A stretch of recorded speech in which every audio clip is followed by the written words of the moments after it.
We want to do our human extreme. We are the leadership. It's not about Amaju Pinnick.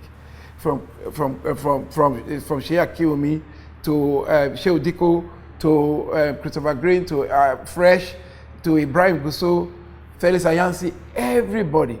So the truth is, we all task ourselves in trying to meet some of these challenges financially.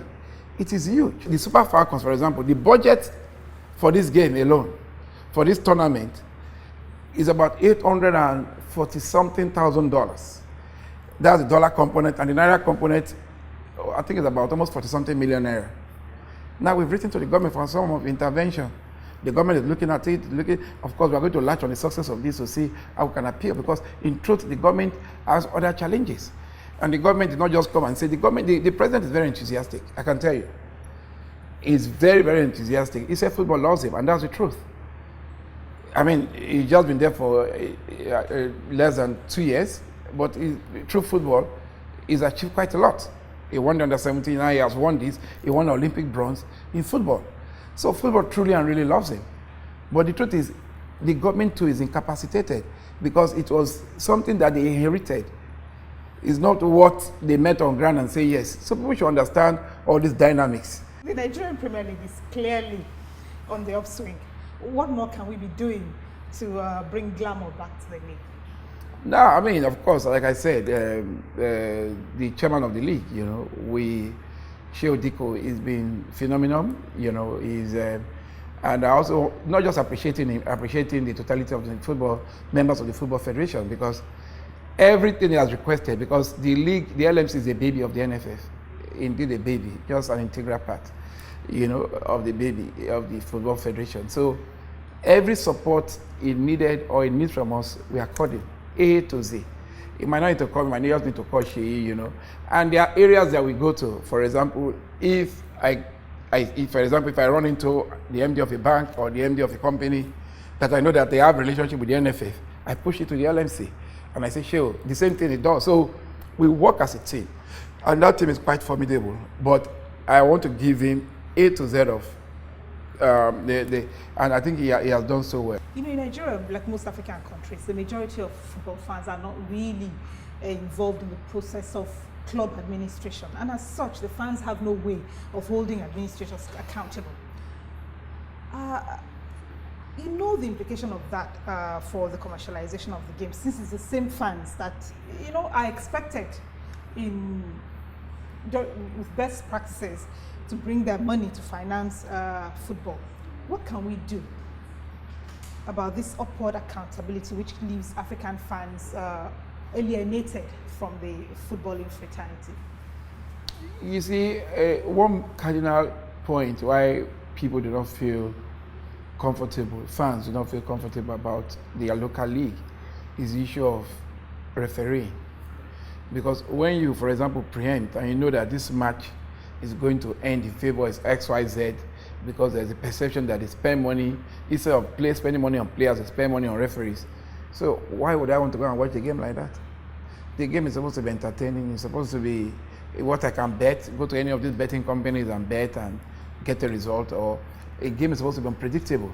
So that's one of the major factors. And the good news is that when we came on, the first thing we did was to train 50 referees, send them to England. A Nigerian referee was selected to officiate in the next AFCON, like the one they did before in the last 2 years when we came on.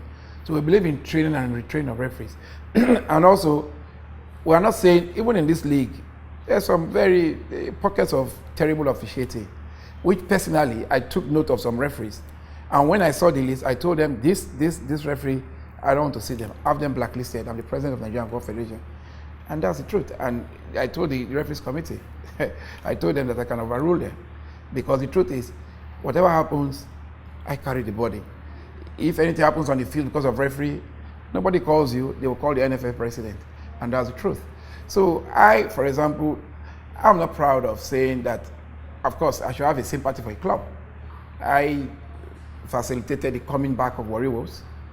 So that was my club for the last 9 years, but they went on relegation. So it should be instructive to people that I do not take side. That key factor of refereeing, we are coming out with something slightly different from what we are doing Of course, we have people that the committee that we appoint the referees. We're also setting up 2 ad hoc committees, one for compliance and one for sanction. Compliance and training, the one that will sanction referees. In the course of the league, look at what happened in FIFA right now, during this last World Cup qualifiers. They didn't want to wait, say, till the next game. They were given 3 months ban. While they are reviewing those bans, they can be finally blacklisted. And that's the method we're going to apply in the course of the league. Because the major attraction is when you go to the field and you see proper officiating. Look at the officiating in this finals of AFCON, where the CAF president was there. The president of Cameroon was there. It's just myself and the minister. They gave us very uncomfortable sitting arrangement. But we're there, but who won at the end of the day? Because officiating was good. And that is the truth. Look at our match, officiating was excellent. So I'm not saying officiate in our favor, but that is a key area. Officiating, and the other one has to do with security. If you know you're going to the stadium and you will not have blood on your head coming out from the stadium, why won't I want to go to the stadium? Where every stadium will be made like destinations. For example, you are going to the stadium, in the stadium there's a nursery where your children can go and have fun. There's a lounge where your wife can go and relax, or a salon where she can make her hair. It's a family destination. That's the dream of the federation, to make every stadium. Because in due course, it's not just going to inspect the pitch or going to inspect the dressing room or the youth program, that is where they carry all those flags from. But also look at areas like the mini mall, where people can go and say, okay, we can do this in this stadium, we can do this in this stadium. So you will be very happy to go to the stadium. In the run-up to the 2014 elections, you promised to reduce the level of litigation in the NFF and also provide regular grants to state affairs. May I ask that is do a self-assessment on these 2 years into your tenure? Well, you see, when we got elected, it's not just me getting elected. When about 13 of us that got elected, I'm just like a primus in a parade, And what we did was, if you're elected from the Northwest, for example, you come out with a program that will benefit your people, but you are not just looking at your people as your major constituency. You are looking at Nigeria because you are now in the bigger picture. So what we did was to aggregate and streamline everybody's view and come out with our own. And we decided at that point to say, okay, let us reach out to Nigerian corporates. Because if there's anything that we need to do, was to come to Nigerian corporates, being a major area where we will be getting funding in pursuing all our activities. We got 3 companies that are part of our sponsors up till this moment.